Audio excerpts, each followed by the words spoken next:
Telugu Desam party అధికారంలోకి వస్తుందనేసి కార్యకర్తలందరూ కూడా ప్రతి ఒక్కరూ సైకోలకు భయపడకుండా, పోలీసుల వేధింపులకు భయపడకుండా నిర్భయంగా అన్నిటికీ ప్రాణాలకు తెగించి కూడా బూతుల్లో కూర్చొని తెలుగుదేశం పార్టీ అధికారంలోకి రావాలి, చంద్రబాబు నాయుడు మళ్ళీ ముఖ్యమంత్రి కావాలనే ఉద్దేశంతో ప్రతి తెలుగుదేశం కార్యకర్త రక్తాన్ని చిందించైనా సరే మళ్ళీ ముఖ్యమంత్రిని చేయాలనే ఉద్దేశంతో ఎలక్షన్లో కష్టపడి పనిచేస్తే అధికారంలోకి వచ్చిన తర్వాత కొంతమంది పక్క పార్టీలో వచ్చి మా నాయకుల చెవులు కొరికి మాకు అన్యాయం చేయాలనేసి ప్రయత్నిస్తున్నారు.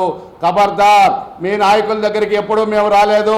మా తెలుగుదేశం పార్టీలో మీ సైకోల పార్టీ అధికారంలో ఉన్నప్పుడు ఎవరు తెలుగుదేశం పార్టీ నిజాయితీపరుడైన ఏ ఒక్క కార్యకర్త కూడా వైసీపీలోకి వచ్చి మాకు ఈ పని చేయండి, మీకు దాసోహంగా బానిసలుగా బతుకుతామనేసి మా కార్యకర్తలు కానీ మా తెలుగుదేశం పార్టీ ద్వితీయ శ్రేణి నాయకులు కూడా ఎవరు ప్రయత్నం చేయలేదు, మీ పార్టీలోకి రాలేదు. మీకు సిగ్గు మానం ఉంటే మీరు తెలుగుదేశం జెండా మోసింటే తెలుగుదేశం పార్టీ సభ్యత్వం కార్డు నంబర్ చెప్పి మీరు మాట్లాడండి. మీకు తెలుగుదేశం పార్టీ సభ్యత్వ కార్డు ఎప్పుడు వచ్చిండేది మా రికార్డులో ఉంటుంది. మీరు నిన్నొచ్చినారా మొన్నొచ్చినారా అని కాదు, నిజాయితీని గురించి మాట్లాడుతున్నారు.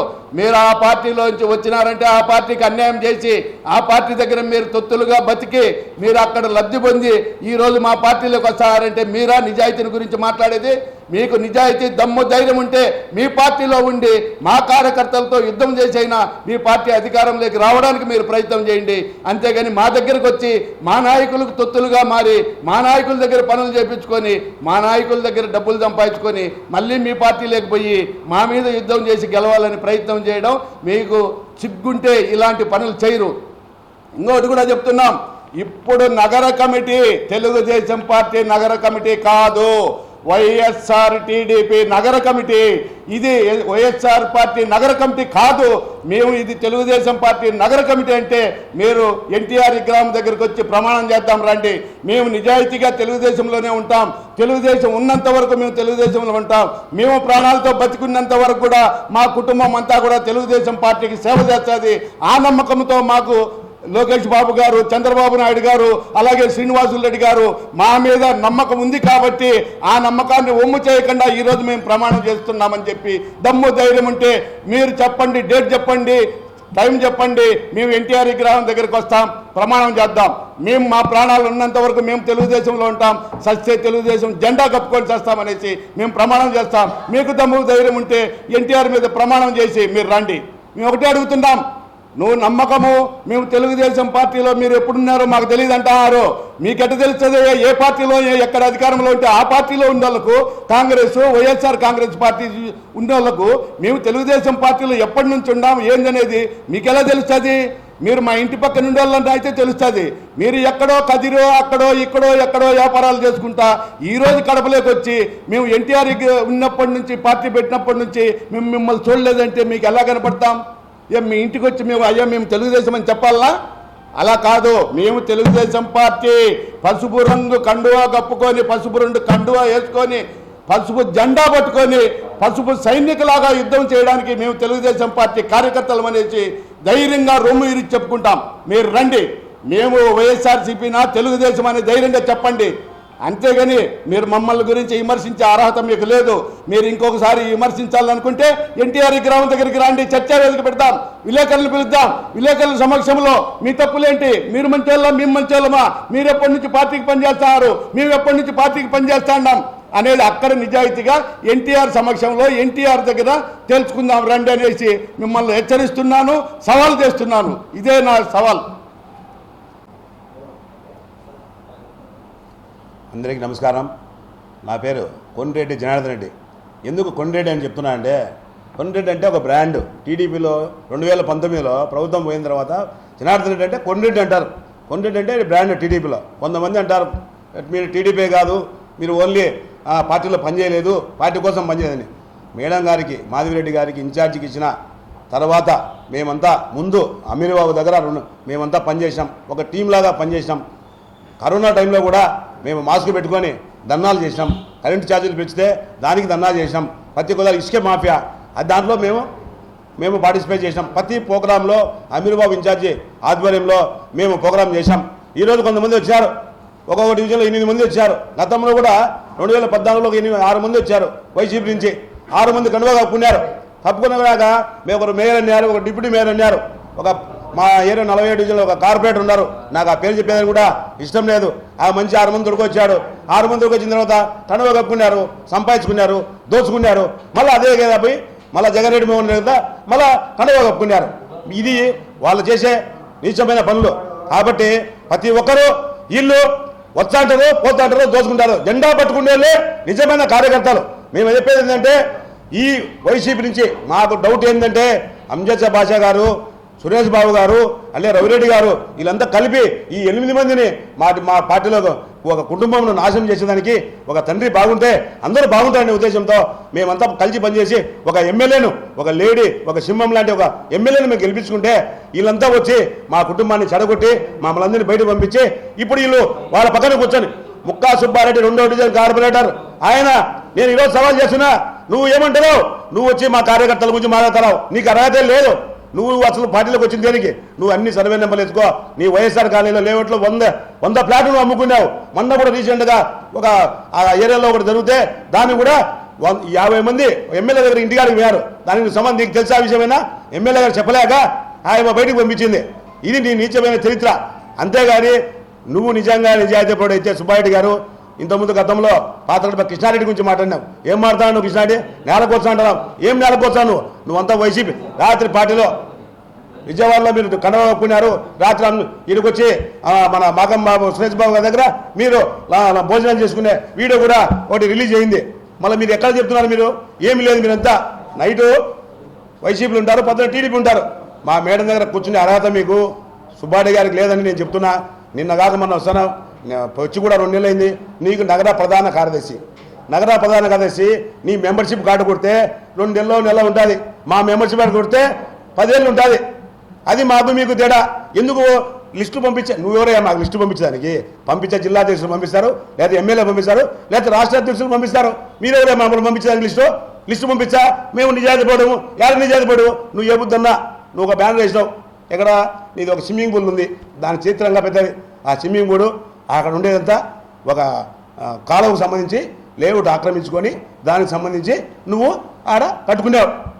నీ ఆస్తులు కాపాడుకునే దానికి నువ్వు మా పార్టీలోకి వచ్చినట్టు ఉండాలి అంతే. ఇవన్నీ పెట్టి పంచాయతీలు పెట్టి మా పార్టీలో మాకు విరోధాలు పెట్టి మమ్మల్ని అందరినీ చెడు చేసి నువ్వు ఒక్కరిని బాగుండాలని. పాతగడప కృష్ణారెడ్డి గురించి మాట్లాడినావు. పాతగడప కృష్ణారెడ్డి ఎంత చేసి తెలుసా నీకు? ఆ నుంచి స్టార్ట్ చేసే 1వ డివిజన్ నుంచి 3వ డివిజన్ వరకు ఆయన తిరిగి రాత్రి 11 గంటలకు కూడా ప్రతి ఇంటికి ప్రతి తలుపు తట్టి ఆయన ప్రోగ్రాంలు పెట్టాడు, సక్సెస్ చేశాడు. ఎమ్మెల్యే గారిని గెలిపించుకున్నారు. గెలిపించిన తర్వాతనే ఇదంతా మాకు సమస్య. మీరంతా వస్తారు మళ్ళీ పోతారు. పార్టీలో జెండా పట్టుకునే ఉన్నాడు, పార్టీలో ఎవడే కనబడ్డాడు?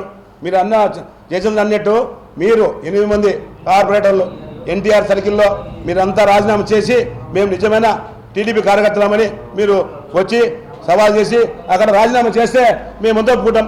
మంచురాలు ఈయన గురించి మాట్లాడు. మంచురాలు గాను అయ్యా నగరాధ్యక్షుడు, నువ్వు నగరాధ్యక్షుడు అనేదానికి మాకే సిగ్గుగా ఉంది.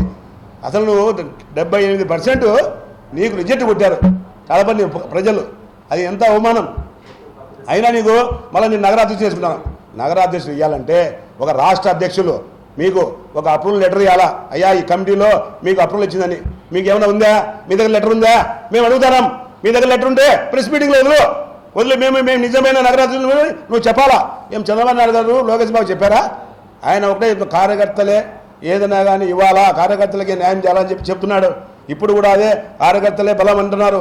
మా కార్యకర్తలు ఉన్నంత వరకు చంద్రబాబు మేము కాపాడుకుంటాం. మీలాంటి వాళ్ళు వస్తుంటారు, పోతుంటారు. మీరు ఏమన్నా నిజాయితీగా ఉంటే ఏ బుద్ధి నువ్వు ప్రెస్ మీటింగ్ పెట్టినావు? ఒక కండవాన్న కప్పుకున్నావా? కప్పుకోలేను. నువ్వన్నా చేసేదన్నీ అంతే. అందరికి వస్తారు, ఈ 8 మంది వస్తారు, 8 పోతారు. మీరు వచ్చిన తర్వాత 2వ డివిజన్లో సుదర్శన్ రెడ్డి ఎంత కష్టపడడం మేము తెలుసు. మేము తిరిగినాం కాబట్టి రాత్రి 11 గంటలకు కూడా ఎమ్మెల్యే మాధవిరెడ్డి గారు ఎంతమంది తిరిగారు. మరి ఈరోజు సుదర్శన్ రెడ్డి అంటారు. ఈడ పాలంపల్లి సుబ్బారెడ్డి గారు 50వ డివిజన్లో ఎంతో కష్టపడినాడు. ఆ రోజు 50వ డివిజన్లో ఇప్పుడు వచ్చిన రాజశేఖర రెడ్డి అని వచ్చి ఆయన దగ్గర ప్రోగ్రాం పెడతారు. ఆ రోజు ప్రోగ్రాంలో అక్కడ ఉన్న డివిజన్ ఇన్ఛార్జి అన్నాడు. అక్కడ ఉండే నాయకుడు సుబ్బారెడ్డి గారు, పాలంపల్లి సుబ్బారెడ్డి గారు ఎక్కడ ఉన్నారు? ఇవన్నీ చెప్పాలా? ఇవన్నీ చెప్పకుండా నువ్వు ఎక్కడ మీ 8 మంది ఉన్నారో ఆ 8 మంది దగ్గరనే ప్రోగ్రాం పెడుతున్నారు. మిగతా సార్ ఎక్కడ పెట్టడంలే. ఎందుకు జరుగుతుంది కడపలో? మీ 8 మందినా ఇంకా ఎవరు లేరా? 8 మందిలో ఆ 8 ఇన్ఛార్జ్ రూపాయి ఫస్ట్ కష్టపడినాడు. నేను శ్రీనివాస్ రెడ్డి గారికి ఒకటే చెప్తున్నా, అయ్యా శ్రీనివాస్ రెడ్డి గారు, మీరు అదే ఒక ఓటైనా ఇంపార్టెంట్ జనార్దన్ రెడ్డి అన్నావు, ఈరోజు ఆ ఓటు ఎట్టపోయింది? ఎంతో కష్టపడి రక్తం పోసి మేము గెలిపించుకున్నాం. మా ఇల్లు కూడా గేటు పడగొట్టారు, అది తెలుసు మీకు. అలా ఈ బుద్ధి ఏమైంది? అంతే, అంత ఏం లేదు. మీరంతా ఊరికి ఏం చెప్తారంటే గెలిచినా మేము అయిపోయింది, ఈ 5 ఏళ్ళు మేమే ఎమ్మెల్యే, మేమే జిల్లా అధ్యక్షులు. ఒక ఇంట్లో దయచేసి నేను చెప్పేది ఒకటే, ఒక ఇంట్లో ఇన్ని పోస్టులు ఉంటే ఎవరికైనా ఇబ్బందే. మేము ఏడబోయే చెప్పుకున్నాను కూడా, పెద్ద ఆయన దగ్గర వినాలని పుత్తాన నరసింహారెడ్డి గారికి పోతున్నారు, మీరు వలస పోతున్నారు అన్నారు. సరే బాగానే ఉంది, కడపలో ఆల్టర్నేట్ పర్సన్ ఉంటారు. ఇప్పుడు మీకు మాకు కొన్ని ఏదో అనివార్య కారణాలు జరుగుతున్నాయి. దీనికి మధ్యలో ఎవరున్నారు? నేను ఒక నాయకుని దగ్గర వినా, గోవర్ధన్ రెడ్డి గారి దగ్గర వినా, అయ్యా ఇది చిన్న సమస్య ఉందియా, ఏం చేయాలన్నా? నేను ఏం చేయలేను రా అన్నాడు. కొన్ని మా పెద్ద దగ్గర వినా, అమీర్ బాబు 4 ఏళ్ళ అయిపోయిన ఇన్ఛార్జిగా పనిచేసిన, అయ్యా ఇటు అన్యాయం జరుగుతుంది, ఏం చేయలేదా అని అడిగితే నాకేం చేయలేను రా అన్నాడు. ఇంకా నేను ఏడికి పోవాలా, ఎక్కడికి పోవాలా, ఎవరిని అడగాలా? బాబు గారిని అడిగితే మాకు అపాయింట్మెంట్ లేకపోయా, ఇంకా మేము ఏడికి పోవాలా? పెద్ద దగ్గర విన్నాం, మా బాధ చెప్పుకున్నాం, ఆయన మనకు కర్ణించినాడు. దానివల్ల మేము పోతున్నాం, మా సమస్య ఏంటి చెప్పుకుంటున్నాం. దాని మీద కేసులు, మళ్ళీ ఫోన్లు చేస్తారు, స్టేషన్ నుంచి ఫోన్లు, మమ్మల్ని బెదిరించారు, మనుషులతో బెదిరించారు. మీరు ఎన్ని చేసేది? మేము నిజమైన కార్యకర్తలం.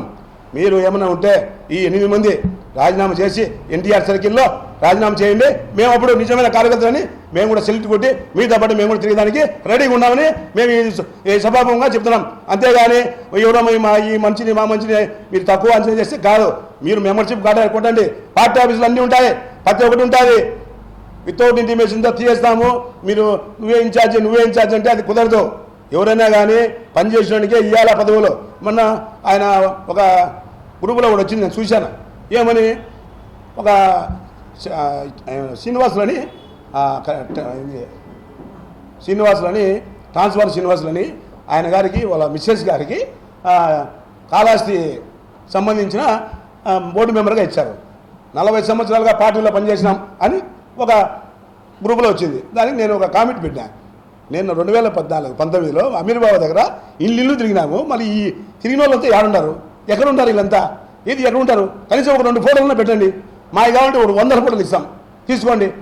నేను ఒకటే పెడుతున్నా, కష్టపడిన వాళ్ళకు పదవులు ఇవ్వండి, కష్టపడినోడికి పిలిచండి, వాళ్ళ సమస్యలు వినండి, దాన్ని పరిష్కారం చేయించిందిగా మేము కోరుకుంటాం. అంతేగాని మాకైతే ఏం విరోధాలు లేవు, మా మీద ఎవరి మీద మాకు శత్రుత్వం లేదు. మేము చెప్పేది ఒకటే, నిజమైన కమిటీని ఒకటి వేయండి, ఆ కమిటీల్లో పనిచేసే వాళ్ళకి ఇవ్వండి, మేము కూడా సంతోషిస్తాం, మేము కూడా హ్యాపీగా ఉంటాం. అంతేగాని ఈయన ఎంత కష్టపడ్డాడో 5 డివిజన్లలో కస్టర్ ఇన్ఛార్జిని తీసుకుపోయి మీరు అవమానం చేస్తా అంటే ఎట్లా? అది మీకు నచ్చిన పక్కన పెట్టుకోవడం, నచ్చిన దూరం పెట్టడం ఎంతవరకు సమాజం? అది కరెక్ట్ కాదు కదా. మీరు ఒక జిల్లా అధ్యక్షులు, మీరు పొలిటికల్ సభ్యులు, కడపలో మీకు ఒక స్థానం అంటూ ఉంటుంది, దాన్ని మీరు రెస్పెక్ట్గా మీరు చేయాలా. 10 ఏదో చిన్నది తప్పులు జరుగుతుంటాయి, తప్పులు చేసిన వాళ్ళని పక్కన పెట్టేసి పక్కన తొప్పేస్తారా? ఈ వైసీపీలను తెచ్చుకుంటారా? వైసీపీలతో మనకేం పని? ఆ రోజు మీరు ఒకటి అన్నారు, అయ్యా వైసీపీలు మనకు వద్దు జనార్దన్, మనకంతా టీడీపీ కావాలని. అంటే ఆ బుద్ధి చెప్పిన మాటలు ఈరోజు ఎందుకు ఉండడంలే?